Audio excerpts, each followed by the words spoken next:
Donald Trump and Democratic nominee Joe Biden, they've travelled to Minnesota today. The contested state begins early voting. We just saw that package about the polls. Before we get to the early voting, what do you think in terms of the polls? Can we trust them? It's very interesting. If you look at the national poll, Biden is about 7.5 points ahead of Trump. But in the state polls, the swing states that are the key states to giving the Electoral College victory to either one, it goes between 3 and 7% advantage for Biden. In states like Ohio and Iowa, those two states, President Trump is actually winning by 2% or 0.5%. But Biden's ahead in most of those swing states, and that's the key right there. So the polls can change. They're only a snapshot in time. We have to keep our eye on what's going on and the developments of all these other things going on with the vaccine and the fires in California. All these things going on in the economy will have an impact on the polls as they go along. Yes, and nationally, normally voters cast their ballots early. Due to the pandemic, a lot of states, they tweaked their voting rules to make it easier for voters to cast ballots ahead of time by mail. What is your take on this? How do you think it's going to play out? I think it's very important, including the court ruling in Wisconsin, which helped, I think, on the Biden side. But the vote by mail is very important, especially for Democrats, and also voting early. Some states allow voting early.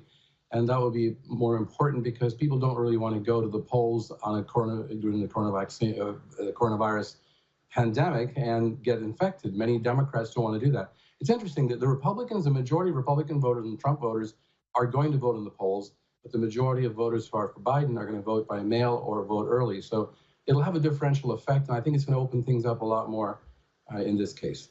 Yes, and I was hearing this morning as well, in Virginia, for example, you don't need your ID to vote. Yeah, that was a big help for mostly Democratic voters because many of them don't have, some of them don't have the actual photo IDs. Some of them are older, some of them are in rural areas, in low-income areas. They got the photo ID, they don't have one.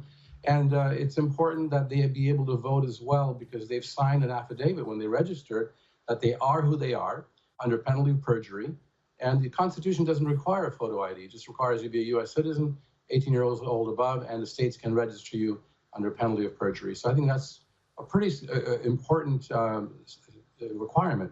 So we'll have to see. This is going to help actually in Virginia, the Virginia ruling actually. FBI Director Christopher Wray warned that Russia is interfering in this year's presidential election with a steady stream of misinformation that was aimed at Democrat Joe Biden, along with sapping Americans' confidence in the election process. Can you bring us up to speed on the latest developments?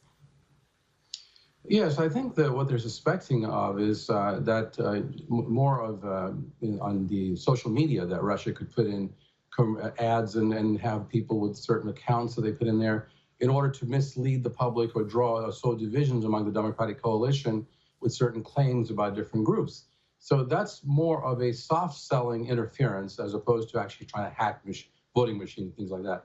They're not saying that's what's going to happen, but they're saying that Russia could be involved with those kinds of disinformation campaigns on social media, as they probably were back in 2016, according to many experts.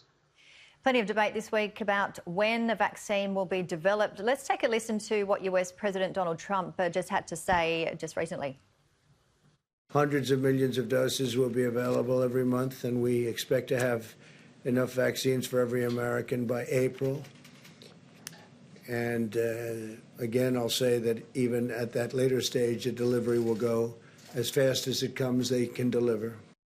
He also spoke yesterday in Wisconsin saying there were 3 final trials, while Robert Redfield, the head of the US Centers for Disease Control and Prevention, contradicted the president. What's your take on this?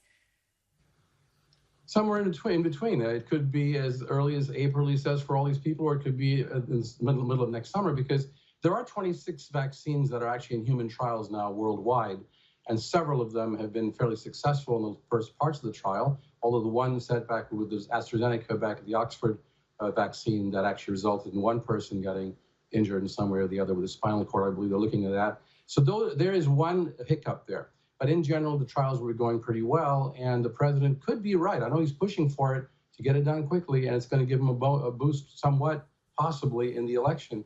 So we have to just wait and see how things go. I think that most people are concerned about the safety, that we have to be sure the vaccine is safe and effective, and that takes time. Trials do take time. They certainly do. Wildfires, you mentioned, they're continuing in the US. Record heat, drought conditions, smoke reaching as far as Europe and also wrapping around ex-Hurricane Paulette in the Pacific. What are you hearing in terms of limited resources and poor air quality? Well, I'm living in it. I'm right here in California, and we're getting our skies completely flooded with ash and smoke, and it's horrendous. Our cars are covered with this smoke, ash, and people's lungs are being affected. And I believe this definitely has to do mostly with climate change, with global warming. As the IPCC came out back in 2 years ago and said that we have to reduce or keep the temperature rise to 1.5 degrees Celsius above the pre-industrial levels. We're already at one degree above Celsius, and things are getting very horrendously dry and hot, and fires are being sparked just like that by some accident, small little thing that sparks it, and then the fire just spreads because they are wildfires.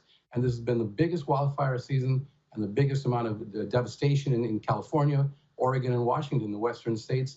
And this is having an effect all over the world. You know, the smoke is in New York now and in Europe as well.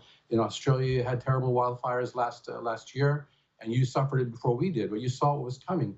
Thousands of species of animals being killed. This is a very serious wake-up call, not to mention all of the flooding and the hurricanes going on in the Caribbean because of this climate change. It's mostly climate change. It's not just sweeping the forest and getting ready to get rid of the dried leaves. That's a small part of it, yes. Yeah, you're absolutely dealing with a lot of things. And as you said, you're right in the heart of it in LA. Also, rain coming through, but that could also not only just put the fires out, but lead to flooding and then mud flows. And certainly, yes, mirroring what has happened in Australia with our bushfires last year and early this year. Professor Peter Mathews, Professor of Political Science, take care. Great to see you as always. Always. Thank you, Jamie.